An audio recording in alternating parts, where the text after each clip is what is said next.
La mémoire est une fonction qui permet de conserver et de faire revenir consciemment quelque chose que l'on a appris antérieurement. Pour beaucoup de monde, il n'existe qu'un seul type de mémoire. En réalité, nous allons le voir dans cette vidéo, il est préférable de parler de mémoire au pluriel. Fonction cérébrale particulièrement complexe, la mémoire repose sur un système de stockage. Il existe plusieurs modes de stockage dont chacun a une capacité et une durée propre. En réalité, la mémoire est au centre d'une polémique pour les neuropsychologues qui sont les spécialistes qui s'intéressent à cette fonction mentale. En effet, pour les uns, il faut distinguer la mémoire de travail de la mémoire épisodique, elle-même différente de la mémoire à long terme. En ce qui nous concerne, nous considérons que l'homme présente au moins deux types qualitativement différents de stockage des informations, la mémoire déclarative et la mémoire non déclarative. La mémoire déclarative concerne le stockage et la récupération de données qu'un individu peut faire émerger consciemment, puis exprimer cette mémoire par le langage, d'où le terme de déclarative. La mémoire non déclarative, appelée quelquefois mémoire procédurale, n'est pas accessible à la conscience, contrairement à la mémoire déclarative, du moins dans les détails. Il s'agit de souvenirs qui concernent des associations et des savoir-faire, comme par exemple faire de la bicyclette. Les neuropsychologues utilisent également comme synonyme de mémoire déclarative le terme de mémoire explicite. Il en est de même pour la mémoire non déclarative, qu'ils dénomment quelquefois également mémoire implicite. En dehors des types de mémoire définis par la nature de celle-ci et dont nous venons de parler, on peut également classer les différentes formes de mémoire d'après la durée durant laquelle elles sont opérationnelles. Grosso modo, on distingue trois catégories temporelles de mémoire: la mémoire immédiate, la mémoire de travail et la mémoire à long terme. La mémoire immédiate est tout simplement l'aptitude, la capacité, la possibilité de garder un événement en mémoire durant quelques dixièmes de seconde. La capacité de la mémoire immédiate est très étendue. C'est ainsi qu'il est possible de se souvenir de ce que l'on a vu, touché, dit, etc. La mémoire de travail, quant à elle, est la seconde catégorie qui va permettre à l'esprit de retenir quelques secondes à quelques minutes les événements dès l'instant qu'ils sont connus du cerveau. L'exemple le plus classique de la mémoire de travail est celui de la recherche d'un objet que l'on a égaré tout en évitant les endroits où l'on sait pertinemment qu'il ne sera pas.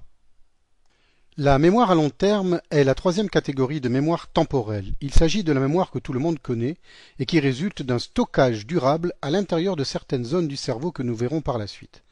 Le terme d'engramme désigne les phénomènes physiques de la mémoire à l'intérieur des circuits nerveux. Les chercheurs en neuropsychologie possèdent la preuve du transfert de manière continue des informations entre la mémoire de travail et la mémoire à long terme. Ce processus porte le nom de consolidation. Voyons maintenant, après cette présentation des différentes variétés de mémoire, le support précis, c'est-à-dire le substrat de la mémoire à l'intérieur du cerveau. Il s'agit du système limbique que nous allons voir en détail. Approchons-nous du système limbique et pour une meilleure visibilité, supprimons les deux hémisphères cérébraux.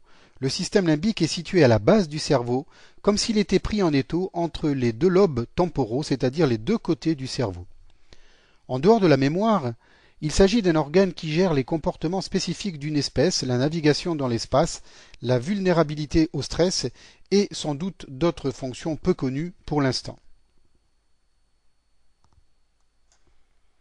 La flèche rouge nous indique à cet instant l'amygdale en vert foncé, située à l'intérieur du lobe temporal que nous ne voyons pas ici. Elle survole maintenant l'hippocampe en vert clair.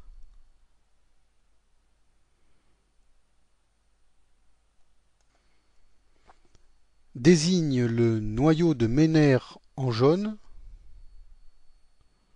s'arrête un instant sur le corps mammillaire et survole enfin le thalamus. En dehors du cortex temporal, c'est-à-dire la partie du cerveau correspondant aux tempes, nous venons de voir les zones anatomiques cérébrales responsables des différentes variétés de mémoire cités précédemment. Plus précisément, le système limbique n'est pas véritablement un endroit de stockage de la mémoire à proprement parler, mais plutôt un système qui permet la liaison de divers fragments épars de mémoire. Une lésion du système limbique ne dégrade pas les souvenirs, mais perturbe le rappel conscient sous la forme de mémoire déclarative dont nous avons parlé précédemment. Le terme d'amnésie désigne la diminution, voire la perte totale de la mémoire. En réalité, il faut différencier l'amnésie rétrograde, qui est l'impossibilité de se souvenir des faits qui sont survenus avant l'installation de l'amnésie, et l'amnésie antérograde, qui est l'impossibilité de former et d'enregistrer, voire de se rappeler, de nouveaux souvenirs depuis la survenue de l'incident ayant entraîné l'amnésie. Autrement dit, l'incapacité de retrouver des souvenirs déjà fixés anciennement est l'amnésie rétrograde. À l'opposé, l'impossibilité de fixer de nouvelles connaissances est l'amnésie antérograde. Ces deux types d'amnésie sont assez fréquemment présentes en même temps. Voici un exemple pour mieux comprendre. Si un patient consulte en urgence et se plaint de ne plus se souvenir de son identité alors qu'il se souvient parfaitement de ce qu'il a fait quelques heures avant la consultation, c'est-à-dire après que soit survenu l'incident ayant entraîné l'amnésie, il s'agit d'une amnésie rétrograde. Dans le cas contraire, il s'agit d'une amnésie antérograde, comme par exemple le fait de se souvenir parfaitement des événements qui sont arrivés après le début de l'amnésie, par exemple être venu en voiture aux urgences. Voyons maintenant la mémoire sémantique. La mémoire sémantique est la mémoire des connaissances définitives.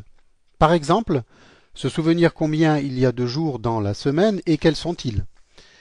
Si la zone située sur les côtés du cerveau correspondant au cortex temporal est lésée, ceci aboutit à des troubles de la mémoire sémantique.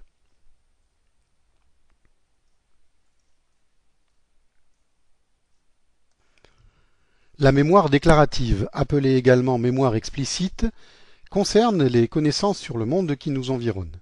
Par exemple, les souvenirs personnels font partie de la mémoire déclarative. Ils peuvent être appelés de manière consciente à la mémoire. La mémoire épisodique est l'exemple même d'une mémoire déclarative ou explicite.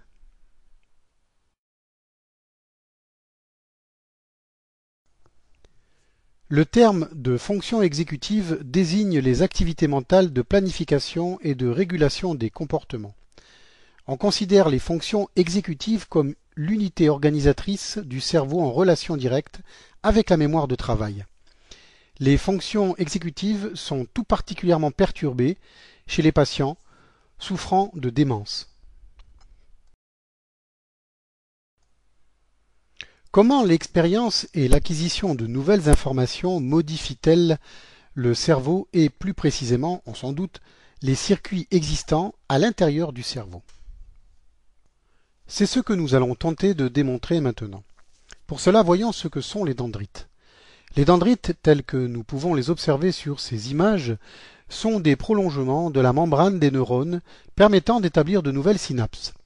Ceci concerne essentiellement les neurones complexes, c'est-à-dire les neurones pyramidaux qui possèdent 95% de leurs synapses au niveau des dendrites.